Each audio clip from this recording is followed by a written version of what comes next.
Buenas amigos, hoy les traigo la cuarta parte del iceberg de asesinos seriales mexicanos, espero y lo disfruten.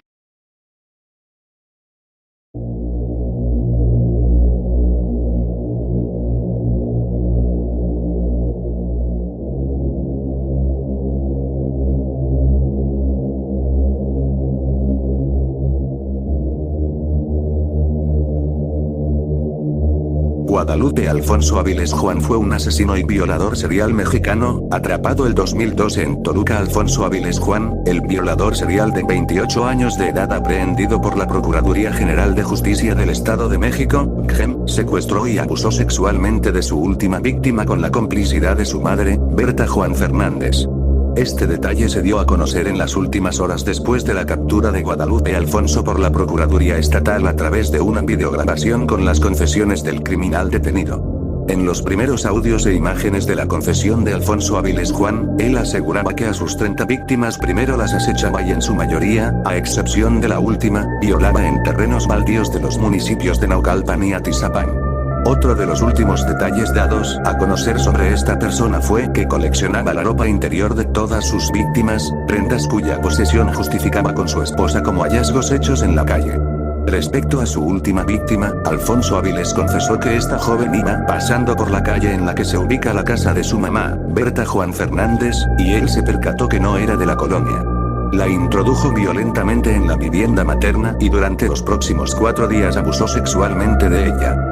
La señora Berta fue testigo del secuestro de la joven mujer y de las consecuentes violaciones, y de acuerdo con las primeras indagaciones de la Procuraduría, ella incluso alimentaba a la plagiada. La PGJ del Estado de México señala que la señora Berta Juan Fernández ya fue detenida por la comisión del delito de cohecho.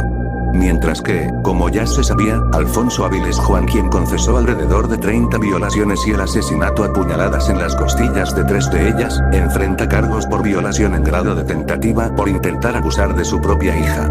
2 de las jóvenes que fueron asesinadas se encontraban en Naucalpan y una tercera en Atizapán. El detenido señala que las mató porque no se dejaban abusar. Aún no es claro si las ultrajó sexualmente pre o post-mortem. Los homicidios de las 3 víctimas ocurrieron en los años 2009 y 2010.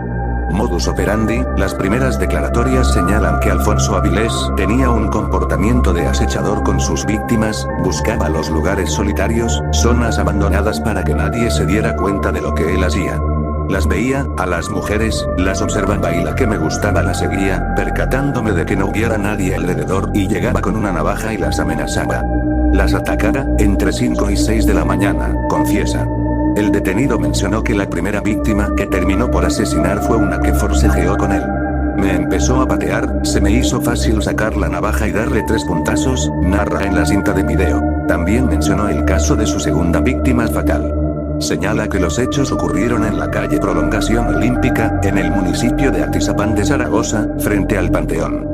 Según puede apreciarse en el audio de la confesión de Alfonso Avilés, hecha a la Procuraduría del Estado de México, el sujeto capturado duda si efectivamente han sido 30 sus víctimas, por lo que la cifra podría ser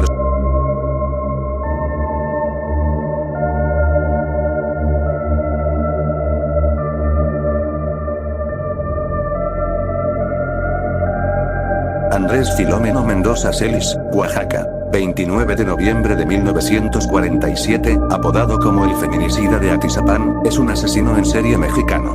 Fue capturado en el municipio de Atizapán de Zaragoza, en el Estado de México. A junio de 2021, se encuentra bajo investigación al ser el probable responsable de al menos 19 feminicidios. Aunque se cree que su número real de víctimas podría llegar a ser de 30 o más si se llega a comprobar esto, sería uno de los asesinos en serie con mayor número de víctimas en la historia de México. En 2015 trabajó como presidente del Consejo de Participación Ciudadana de su colonia durante la administración de la política y, en ese entonces presidenta municipal, Ana María Valderas Trejo. 10. La información sobre esta afiliación no puede ser consultada dentro del portal IPOMEX, información pública de oficio de los sujetos obligados del Estado de México y municipios, pero puede corroborarse en un archivo PDF de la página. También se desempeñó como carnicero por varios años, trabajando en un rastro de preparación de carne para consumo humano en Tlalnepantla, siendo esta una de las razones por las cuales sabía diseccionar y cortar los cuerpos de sus víctimas.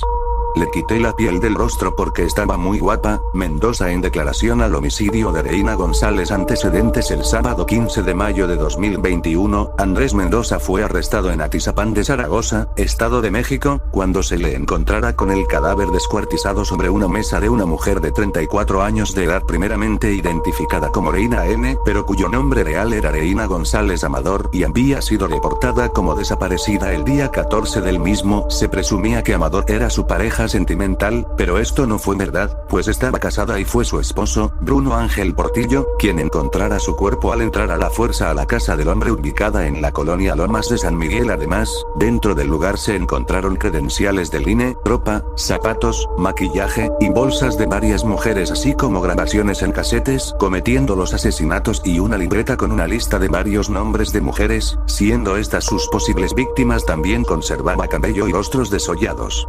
Enterraba, o dicho por él, se comía a las mujeres que asesinó. Habiendo hecho estos crímenes por año, fue llevado al penal de Tlalnepantla. De acuerdo a algunas declaraciones de sus vecinos, el hombre no soportaba el desprecio y desinterés que recibía por parte de mujeres jóvenes, mientras que otros lo describieron como tranquilo, y que no molestaba a las mujeres. Se le vinculó a proceso en el penal de Barrientos. En palabras de Mendoza, expresó lo siguiente durante su primera audiencia: "No niego, me culpo yo también. Yo lo único que quiero es decir la verdad. Lo hecho pues ya está. Ni modo.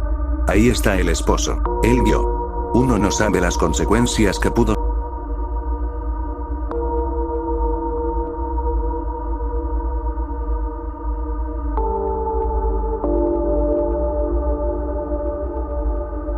Macario Alcalá Canchola, década de 1920 o 1930. Fue un asesino en serie mexicano, que en la década de 1960, en la Ciudad de México, asesinó a por lo menos 2 mujeres prostitutas, que son sus víctimas confirmadas, pero se sospecha de él en otros 12 asesinatos de prostitutas. Era un copycat, o asesino imitador, o al menos fue lo que pretendió, de Jack el Destripador. Él mismo se autonombró el Jack mexicano. Antecedentes: Macario procedía de una familia de escasos recursos, cuando mucho cursó la educación básica. Era ignorante, muy poco agraciado físicamente y no había logrado nada significativo en su vida. Esto hubo de engendrar en él un terrible complejo de inferioridad. Su vida estuvo marcada por el fracaso. Durante un tiempo fue miembro de infantería de la Guardia Presidencial, pero fue despedido por su incompetencia e indisciplina. Después, trató de dedicarse al boxeo, pero jamás logró destacar debido a su falta de talento. Así vería frustrarse sus sueños de fama. Estuvo casado y tuvo varios hijos, pero su matrimonio fue tormentoso. Su esposa, durante las investigaciones de los homicidios y el posterior juicio, declararía: "Se siente superior a todo aquel que lo rodea". Por último, entró a trabajar como policía preventivo, bajo el nombre falso de Fernando Ramírez Luna. Fue en este tiempo que aprendería las claves básicas para detectar al culpable de un crimen, como las huellas digitales. Estos conocimientos posteriormente los aplicaría en sus propios crímenes. Fue despedido de la policía tras ser acusado y hallado culpable de los cargos de abuso de autoridad y uso excesivo de la fuerza durante el arresto. Crímenes: el 20 de septiembre de 1962, fue hallado en la habitación de un hotel de la colonia Guerrero, de la Ciudad de México, el cadáver de Julia González Trejo, prostituta que trabajaba en un bar cercano. La noche anterior al hallazgo, Macario había conocido a la mujer y había contratado sus servicios sexuales. Eran las 11:30 p.m. Para cuando ambos arribaron al hotel, Alcalá, quien pagó la habitación, se registró bajo el nombre falso de Fernando García. Ya estando instalados en la habitación, Alcalá y González mantuvieron relaciones sexuales. Posteriormente Julia González exigió el pago acordado por sus servicios. Alcalá se negó. Él desde un principio tenía claras sus intenciones. Después de ser arrestado, Macario Alcalá declararía fríamente cómo había asesinado a Julia. La sujeté para amedrentarla, así dramatizando físicamente la escena ante la policía con la mano derecha, girando los dedos hacia la derecha de su cuello. Vi que se desmayaba. La escena del crimen que la policía encontraría ese 20 de septiembre parecía el escenario de una puesta escénica. El cuerpo fue colocado desnudo sobre la cama tendida. En la habitación se habían eliminado todos los indicios de lucha. El asesino se había llevado toda la ropa de la víctima, exceptuando sus tacones y su bolso. Dentro del bolso se encontraba una identificación de la víctima. El asesino quería que la víctima fuera identificada. El asesino había tenido cuidado de no dejar huellas dactilares. Y en uno de los espejos de la habitación habían escrito con pintalabios la leyenda: Jack Reto a Cueto. Cueto era el apellido del jefe de policía. El crimen de Julia González fue por el cual Macario fue investigado y capturado, pero posterior a su captura fue relacionado y encontrado culpable de un segundo asesinato, el de una mujer a la que nunca se pudo identificar, ocurrido unos meses atrás. Su cuerpo había sido encontrado desnudo en el baño de una habitación de hotel. El asesino se había llevado toda su ropa e identificaciones, si es que las hubiera tenido. De la habitación también se habían eliminado las huellas de lucha, pero no había ningún mensaje. Además de estos dos crímenes, por lo menos otras 12 mujeres más habían sido halladas muertas en habitaciones de hotel, en fechas cercanas a la de estos dos crímenes confirmados y en circunstancias muy similares, prostitutas estranguladas y desnudas. La habitación limpia y ordenada. A esto se suma el hecho de que muchos allegados de Alcalá declararon que este solía hablar de asesinatos de prostitutas, aún antes de que se hablara de ellos en los medios de comunicación. Daba detalles de los crímenes que se supone nadie sabía porque no habían sido filtrados a la prensa y se mostraba molesto si la persona con quien estuviera hablando no supiera nada al respecto.